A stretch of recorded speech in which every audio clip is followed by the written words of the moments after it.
I'm glad to see everybody. Genesis 35 and verse number 1. Let's look at verses 1 through 4. Then God said to Jacob, "Arise and go up to Bethel and live there, and make an altar there to God, who appeared to you when you fled from your brother Esau."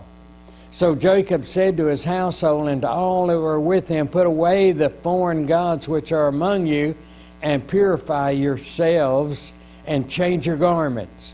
And let us arise and go up to Bethel, and I will make an altar there to God, who answered me in the day of my distress, and has been with me wherever I have gone." I love that verse because he's with us wherever we go. And so they gave to Jacob all the foreign gods. You remember those foreign gods that Rachel had taken out of her father's house? Which they had, and the rings which were in their ears, and Jacob hid them under the oak which was near Shechem. Now let me back up verse 1. Then Jacob said, God said to Jacob, "Arise and go up to Bethel and live there." He's telling him, "This is where I want you to go. I want you to go to Bethel." Jacob's move to Bethel is about 20 miles from Shechem, and God directed Jacob to move here. Jacob is familiar with Bethel. He knows about Bethel. He has been to Bethel because this is where he was when he was running from Esau, and when God first appeared to Jacob. And that was in Genesis 28 and verse 10, beginning of verse 10. That's what we studied at that time. So God says, go up to Bethel. It's almost 1,000 feet higher in elevation. And it was here that he vowed to God that he would worship him and devote the 10th of his blessings for the Lord. He erected a stone pillar on the site. And now God telling him to go to Bethel and build an altar, and God reminds him of the significance of this location, that this was part of his preparation for his move, verse 2, consisting of purifying everyone in the household. He is to do that because he wants to make sure, that God wants to make sure, that they would not approach this place, this Bethel, where he put up the pillar to remind him. He used that rock for a pillar at that time in Genesis 28, where he met God. And so he doesn't want anybody, God doesn't want anybody to be defiled. They're going to this place. And so in verse 2 he says to put away foreign gods which are among you. I'm not sure Jacob still even knows that those gods are in there, because Rachel went to her father's house, if you remember, we studied, and she took out those false gods, and then they hooked it, and then what is that man's? Haman, the father of Rachel, caught up with them. Haman, isn't that Haman? Who is he? Laban. Thank you very much, Laban. Laban caught up with them, but Rachel was sitting on top of those idols on a camel, and told her she was in her women's period, and so he would not disturb her, and he let her get away with those idols. She didn't take anything because she felt like, this is all I got from my father, so I'm keeping these. They're probably worth a lot of money. They're probably gold and silver. And so here she is. And those are the idols, the rings that are Rachel's father's, maybe the earrings or whatever else was his. And she took, when she and Jacob left that family. So we see that maybe Jacob still doesn't know that Rachel has them. I don't know.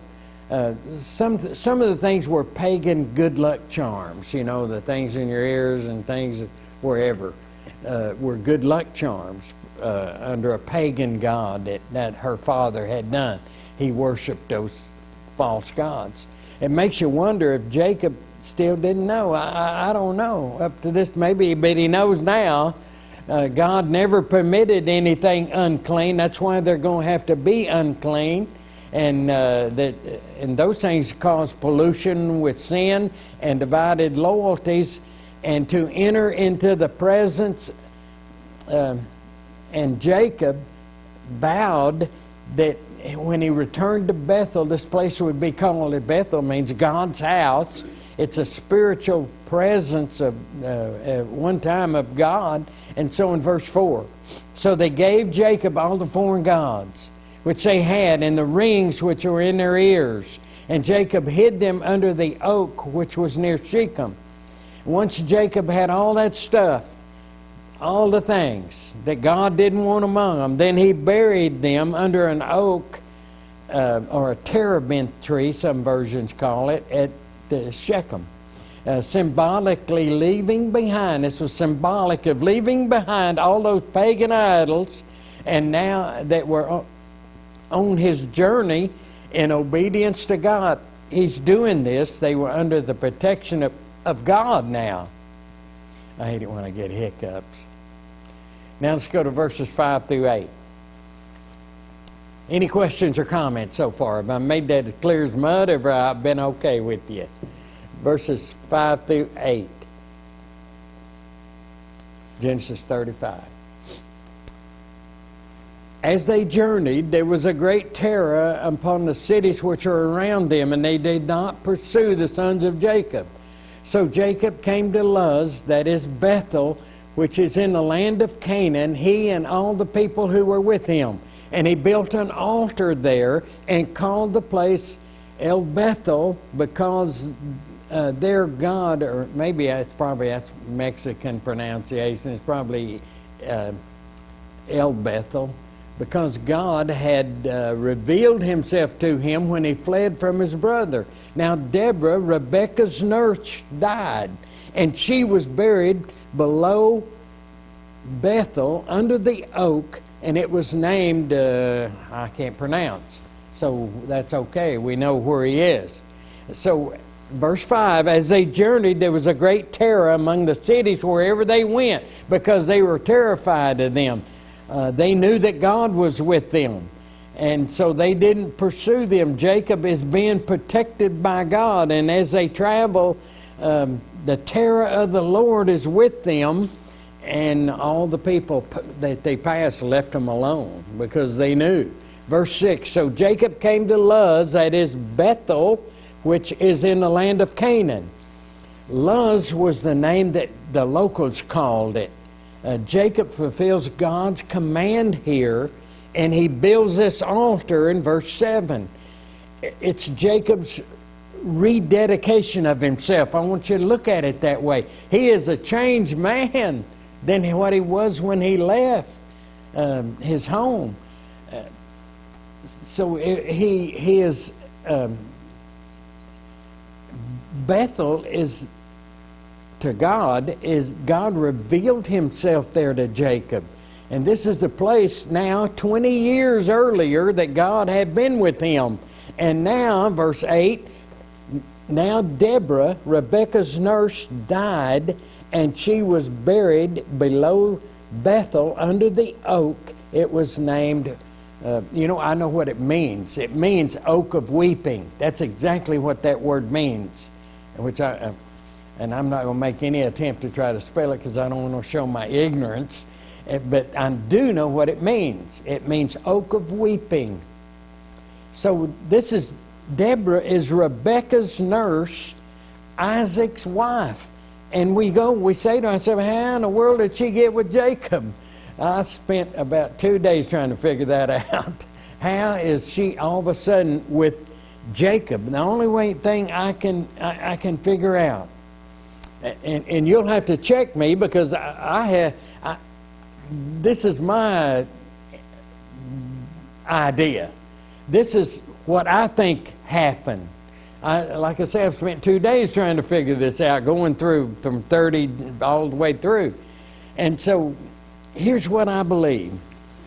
Jacob must have gotten Deborah when he went to Shechem. He went to Shechem in Genesis 33, at verse 18, in fact. He went to Shechem. And at one time he must remember when he came back and he saw Esau and they made up. They both loved each other again, and they're not holding anything back. And they were supposed to go to see Esau, and I'm sure they did. We're not told that he did, but I guarantee you, this is my guarantee, and I don't hold me to this, but I think he went back to his father's house to see his father. He wanted to tell him all the things that happened. I'm speculating. This is not in God's Word. And so if he was there with Isaac and talking to Isaac before he died, Rachel was dead. And so Rachel, this Deborah was her maiden.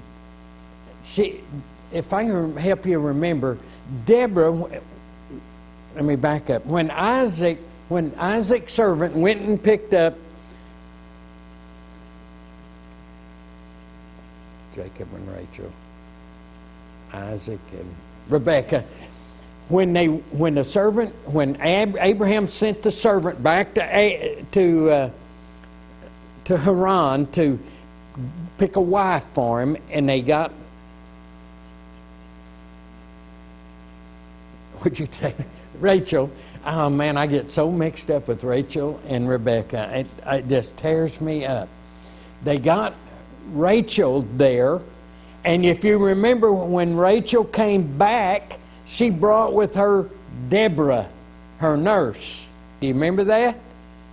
Well, here she is right here. She's been with them all that time with Rachel until Rachel passed away. So Jacob must have gone when he saw his father. He must have taken her at that time with the family when he went to Shechem in Genesis 33 and verse 18. Rebekah's already dead, and so Deborah is now with him. Now here's why Deborah's important. Number one, she has been with Rebekah her whole life. You see the point of that? And now she has to be over 100 years old. And here she is with, now, in fact, Isaac was probably like 180. And so they're at the oak of weeping, because it shows you what they thought of Deborah. Deborah was something else. Deborah was well thought of. Deborah was loved, and she had been with Rebekah her entire life. And now she has died, and they buried her, and they're showing great respect for her. How am I doing with you? We okay? Are we all right? We all right? Anybody need to add to that? I'm doing the best I can. Verse 9. Then God appeared. Oh, by the way, Deborah had to be over 100 years old. Isn't that amazing? That family, she stayed with that family this whole time. That's what they meant to her. And that's what she meant to them. Verse 9. Let's read 9 through 15. Then God appeared to Jacob again when he came from Padan Aram, and he blessed him. And God said, "Your name is Jacob. You shall no longer be called Jacob, but Israel shall be your name." Thus he called him Israel. God also said, "I am God Almighty. Be fruitful and multiply. A nation and a company of nations shall come from you, and kings shall come forth from you." Yes, they will. One in particular. "The land which I gave Abraham and Isaac I will give to you, and I will give the land to your descendants after you." Then God went up from him to the place where he had spoken with him, and Jacob set up a pillar in that place where he had spoken with him, a pillar of stone, and he poured out a drink offering on it. He also poured oil on it. So Jacob named the place where God had spoken with him Bethel. I'm going to stop there. Back to verse 9. Then God appeared to Jacob again. Can you imagine if you're Jacob? Can you imagine if you're anybody and God appears to you? So God appeared to him at Padan Aram, and he traveled from here. By the way, this was Rachel and Leah's home. This was Rachel and Leah's home. When he blessed Jacob here, and God changed his name, verse 10. Your name is going to be Jacob. You shall no longer be called Jacob. I'm sorry, your name is Jacob, and you will no longer be called Jacob, but Israel is going to be your name. This is important. Why is that important? Why is it important that God changed his name to Israel? Anybody want to take a stab? Why would God change his name to Israel? What's wrong with Jacob? And that way everybody after him, all his descendants could be called Jacobites. But instead they're called Israelites. Why was it important that God changed his name right here to Israel? I'm going to tell you what I think. If I'm wrong, you correct me or you add to. Because a nation is being named after him.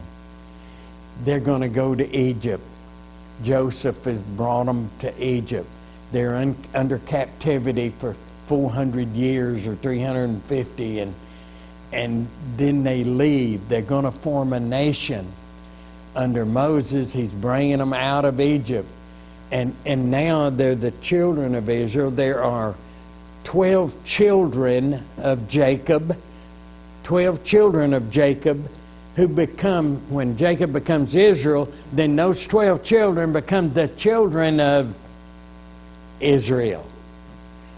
You see, he forms a nation with those 12 children. And through that nation, who comes into the world? In fact, the world celebrates it here coming up that day. Jesus Christ, the Savior of the world.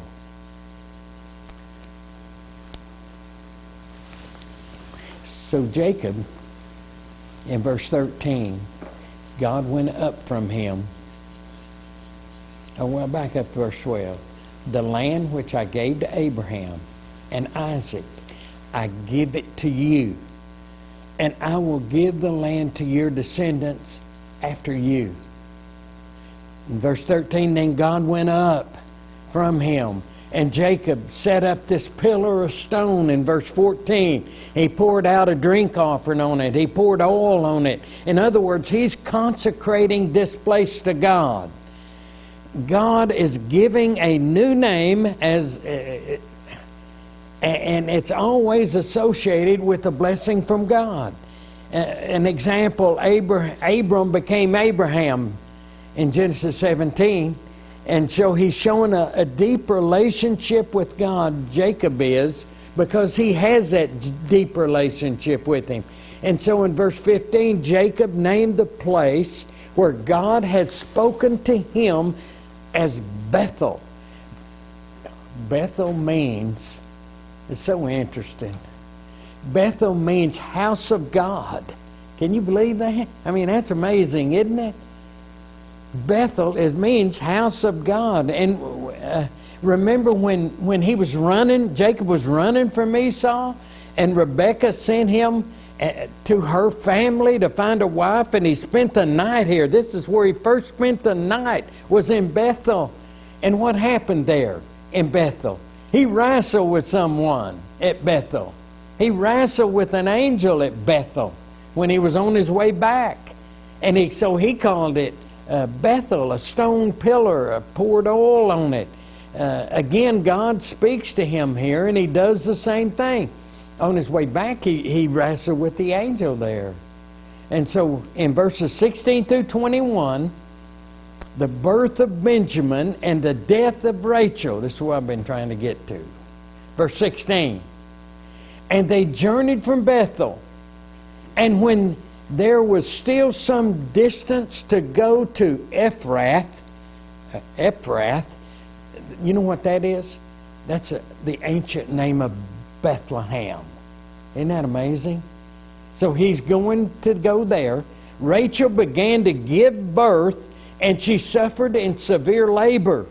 We do not know why Jacob left Bethel, but he was going to Ephrath in verse 19.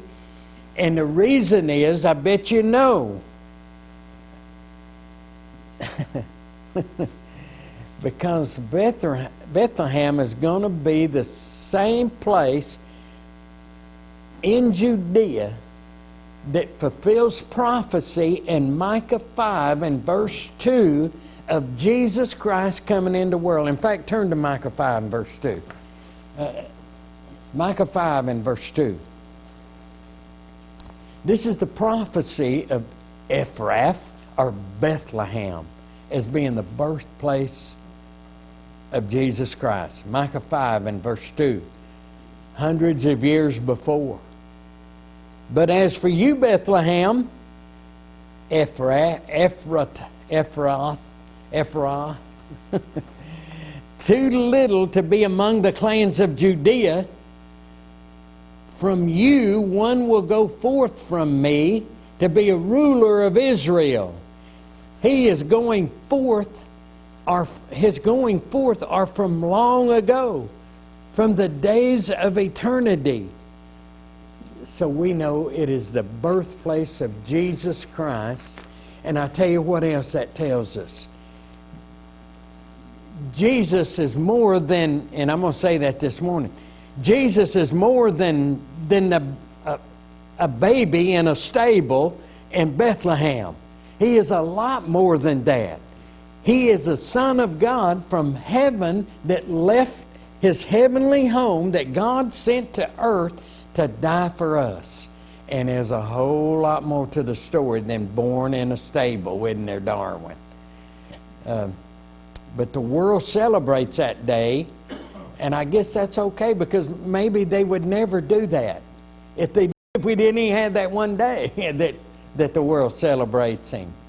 And so here Rachel begins her labor and the birth of Benjamin, the last of the 12 sons, Joseph's favorite son, because Rachel had both Joseph and Benjamin, and now she's giving birth to Benjamin. Benjamin is Jacob's last son, his favorite.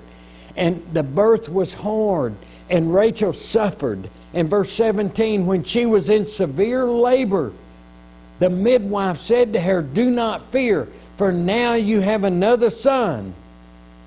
At birth, Rachel knew that it was a boy. And that's a blessing for her, wasn't it?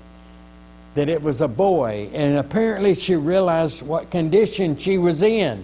And she names the child Ben-Oni, or Benjamin, we say, and that means son of sorrow. Isn't that amazing?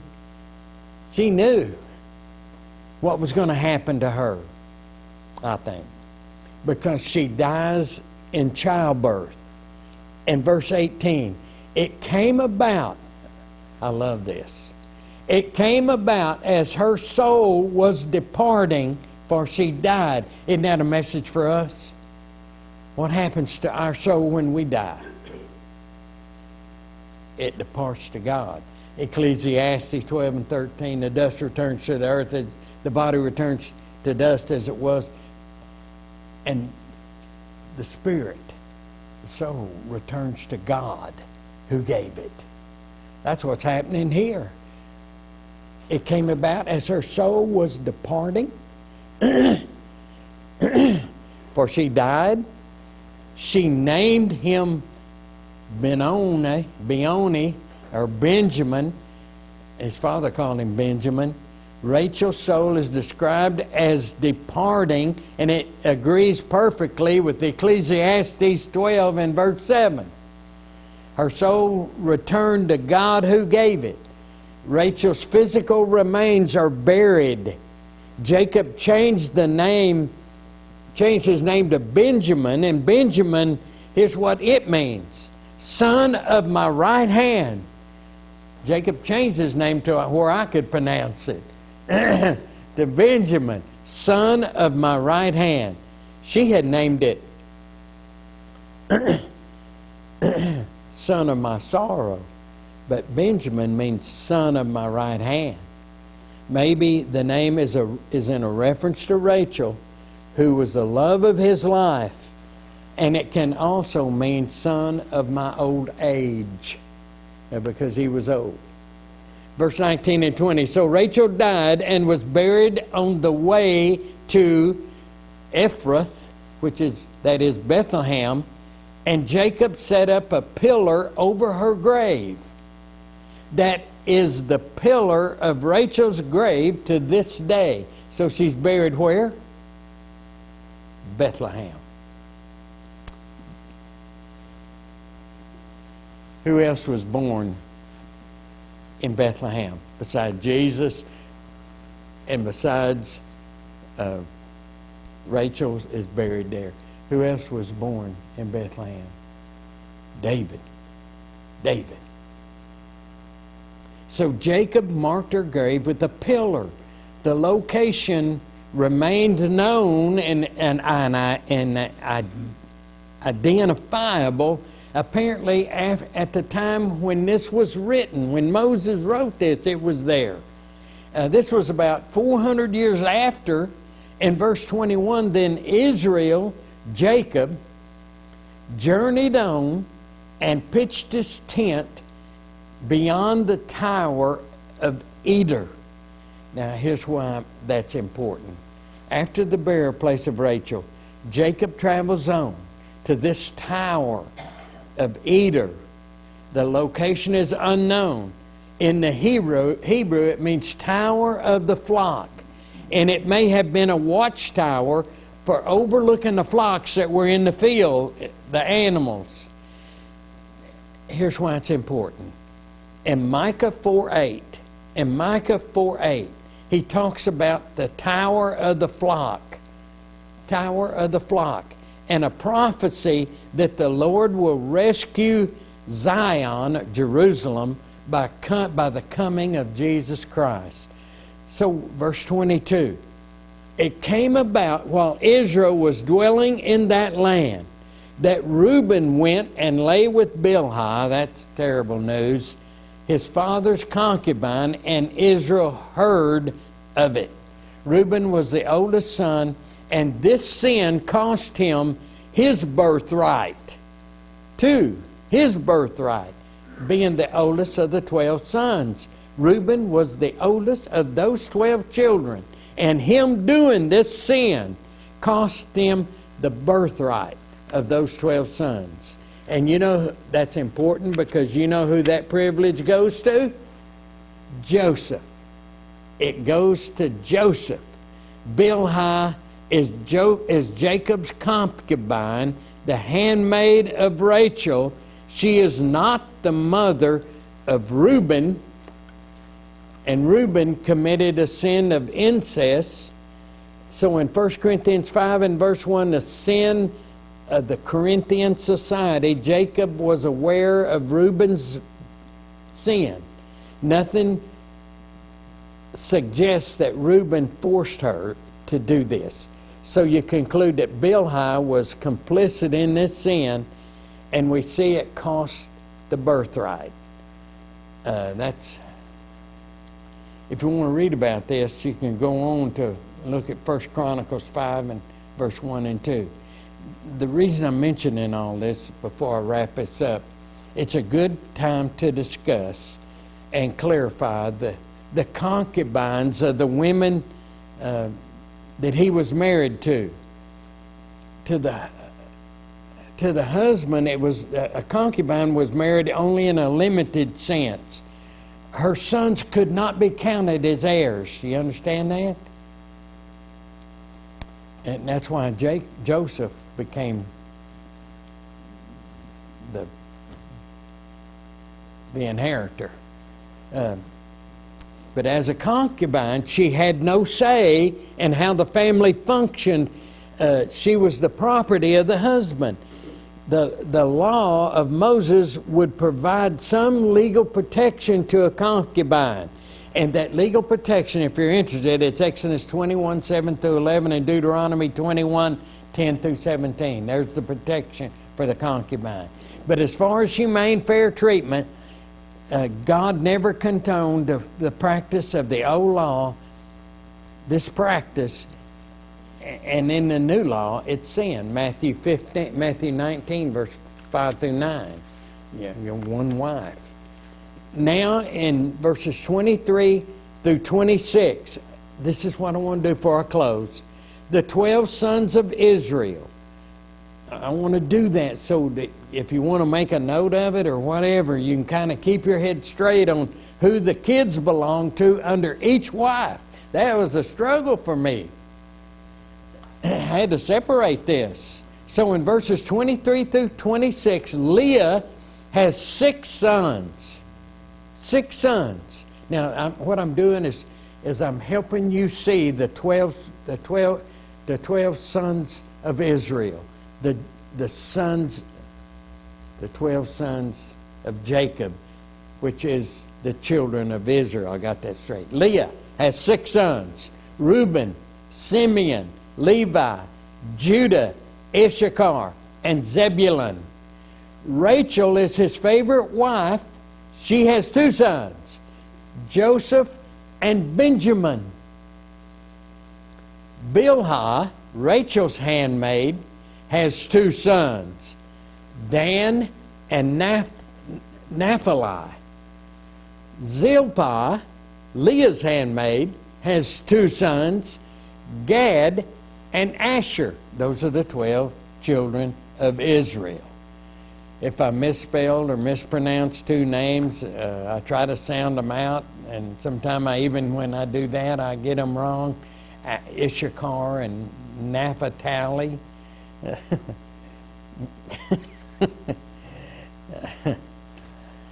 So Jacob came to Isaac's home in Hebron, and Isaac breathed his last. He was 180 years old. In verse 27 through 29, Jacob came to his father Isaac at Mamre in Hebron, where Jacob and Isaac had sojourned. Now the days of Isaac were 180 years, and Isaac breathed his last, and died, and was gathered to his people, an old man of ripe age. And his son Esau and Jacob's sons, Esau and Jacob, buried him. So they buried their father. And these verses allow us to determine that. And also allows us to determine how much time passed since Jacob had returned to the land of Canaan. Isaac was 60 when Esau and Jacob were born. And that's in chapter 25, verse 26. Jacob was about 40 when he fled his home. Genesis 26, verse 34. He was in the household of Laban for 20 years. Since Isaac was 180 when he died, Isaac was about 100 years old when Jacob left home. So Jacob had been back in the promised land for 60 years, and Jacob now is about 120 years old. So Jacob was 130 when he left Egypt. So before the death of Isaac, Jacob and Esau reunited. They buried the hatchet, we can say.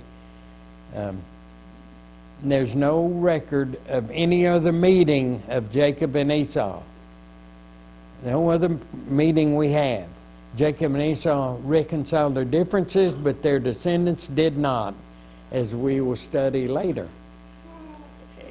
Any questions before I leave? We accomplished what I wanted to accomplish.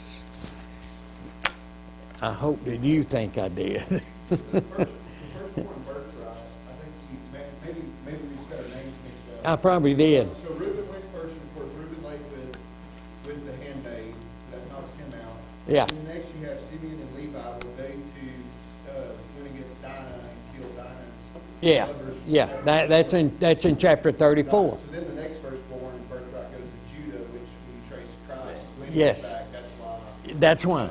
Thank you for straightening me out. I knew I was going to goof. Joseph there? No, okay, that's not right. Yeah. No, I thank you for straightening me out, because that's important.